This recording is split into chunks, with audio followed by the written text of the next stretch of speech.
Share बाजार में जब भी घोटाले का जिक्र होता है तो हर्षद मेहता स्कैम की बात जरूर होती है, लेकिन इसके अलावा भी स्टॉक मार्केट को पिछले 30 वर्षों में कई स्कैम का सामना करना पड़ा है। इनमें से एक है 2009 में हुआ सत्यम स्कैम, जिसमें निवेशकों को करीब 7,800 करोड़ रुपए का चूना लग गया था। किसी समय देश की दिग्गज आईटी कंपनी रही सत्यम के इस स्कैम ने शेयर बाजार में भूचाल ला दिया था। अब बाजार नियामक सेबी ने करीब 14 साल पुराने इस सत्यम घोटाले मामले में एक बड़ा एक्शन लिया है। क्या है मामला, चलिए बताते हैं आपको। शुरुआत खबर से करते हैं। जानकारी के अनुसार सेबी ने सत्यम घोटाले में कंपनी के तत्कालीन संस्थापक बी रामालिंगा राजू, 4 व्यक्तियों और एक संस्था से 624 करोड़ रुपए की गैर कानूनी कमाई लौटाने को कहा है। साथ ही सेबी ने रामालिंगा राजू और रामा राजू को प्रतिभूत बाजार यानी शेयर बाजार से लगभग 5 साल के लिए प्रतिबंधित कर दिया है। यानी अब वो बाजार में कोई खरीद फरोख्त नहीं कर सकेंगे। हालांकि ये आदेश दोनों व्यक्तियों की लंबित अपीलों पर उच्चतम न्यायालय के फैसले के अधीन होगा।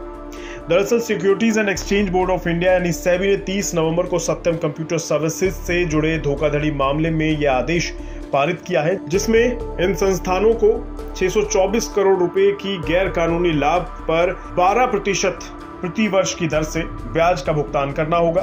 ब्याज के साथ इन संस्थानों को लगभग 1,747 करोड़ रुपए का भुगतान करना होगा। इसके लिए जनवरी 2024 तक की समय सीमा निर्धारित की गई है, यानी समय काफी कम है।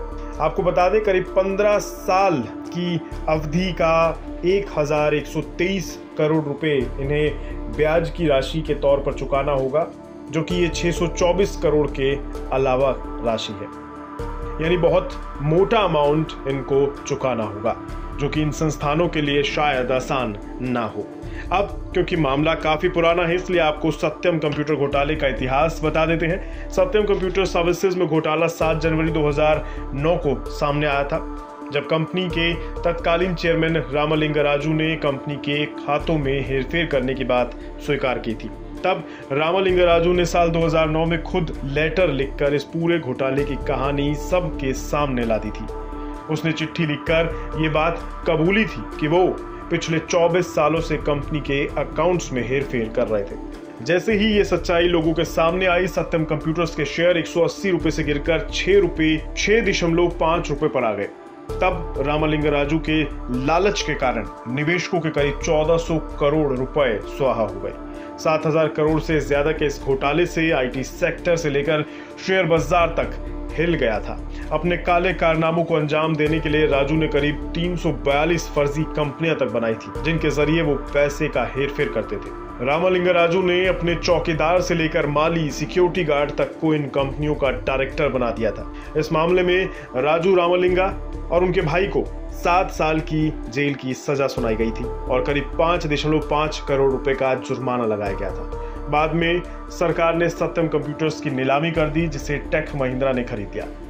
सेबी की जांच से यह भी पता चला कि इन लोगों ने जनवरी 2021 से दिसंबर 2008 के दौरान कंपनी के शेयरों का सौदा किया। ये सौदे ऐसे वक्त में किए गए थे जब उनके पास कंपनी की वित्तीय स्थिति के बारे में कोई संवेदनशील जानकारी मौजूद नहीं थी। कुल मिलाकर सत्यम घोटाले में शामिल लोगों को इस बार काफी भारी भरकम भुगतान करना होगा।